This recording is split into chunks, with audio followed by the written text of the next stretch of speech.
Like, right? At first, you want to, like, what's Scott Service doing bringing Robbie Ray into that game? It's your first initial. But then I thought Scott Service handled this post-game press conference just beautifully. We'll be back. We knew we were going to get punched in the face. We had discussed Robbie Ray coming into a situation like that.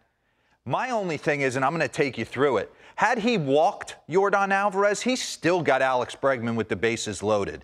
And I think it's so easy for us to be on the flip side as it ends to question the move. But did Paul Sewald, is he Mariano Rivera? In my opinion, no, obviously not. He wasn't great in the Toronto series. He wasn't great yesterday. So to sit there and just question the move back and forth, I get it from both sides. I'm going to question the pitch selection more than anything else. But let's give Yordan Álvarez some run to be able to quiet the moment consistently. You remember in Boston in the postseason, he turned Chris Sale into a BP pitcher, taking him bridge all day long. Pause this real quick. Bring up his numbers. This is top 3 hitters in the entire sport. Okay? Highest weighted runs created plus since 2019. You got the best in the world in Mike Trout, the best this year in Aaron Judge, and then you got Yordan Álvarez. So to be able to quiet that moment down time and time again just speaks to the greatness of the player.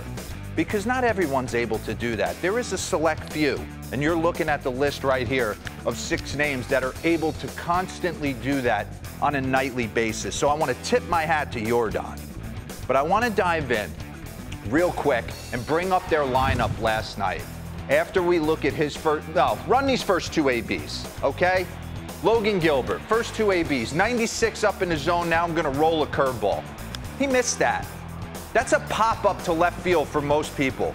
He is so quiet and so strong that he is able to consistently drive the ball, and there's some quirks in Minute Maid, right? The Crawford boxes. But if he doesn't give you David Ortiz vibes every time he steps to the plate, then I don't know, because that's exactly who he looks like. He looks like a more athletic David Ortiz in the box. Very similar. Munoz is throwing a bucko 1 2-seamer coming back. After a slider, he's able 0-2 to slow the moment down, 94 cement mixer, and kind of down and in, and he just drops the barrel like David Ortiz did time and time again in big moments in the postseason. So pause this, bring up their lineup. Jose Altuve, one of the best leadoff hitters in the game, right? But this is the beauty of their lineup. This lineup only works if this guy's able to handle the moment, in my opinion, Jeremy Pena. Because if you were going to really run this out, you want protection for Yordan, and you get it with Alex Bregman. But you don't want back-to-back lefties with Yordan and Kyle Tucker. If he's not swinging the bat or can't handle the moment, then you got to move Bregman into the 2 slot, and you don't have great coverage behind Yordan Álvarez. You got back-to-back lefties, and Yuli hadn't played well all year until yesterday. So pull out the at-bat of Jeremy Pena, because this guy took over for Carlos Correa. He hit the same amount of homers in the regular season as Correa hit. And for him to slow it down in this moment, 0-2, and to throw out this bullet up the middle on a slider that swept across the entire plate was such a good AB, because now what do? Right? You got the tying run on base, you got Yordan Álvarez in the box, and you bring in Robbie Ray, something you discussed.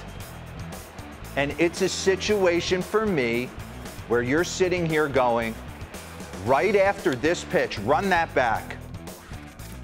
I want you to watch the balance and the swing of Yordan Álvarez after this pitch. He's completely all over that. Now, you got to get off that pitch. I mean, you can't throw anything else but this. You can't do that. And I get it. The numbers say Yordan does struggle on heater down if he struggles on anything, but that is middle to one of the best hitters in the game. But it comes down to lineup construction as well, because if they throw him 4 sliders and he doesn't fish at any of them, then you got Bregman with the bases loaded. And I don't think Robbie Ray's getting him out in that situation. So just an awesome moment.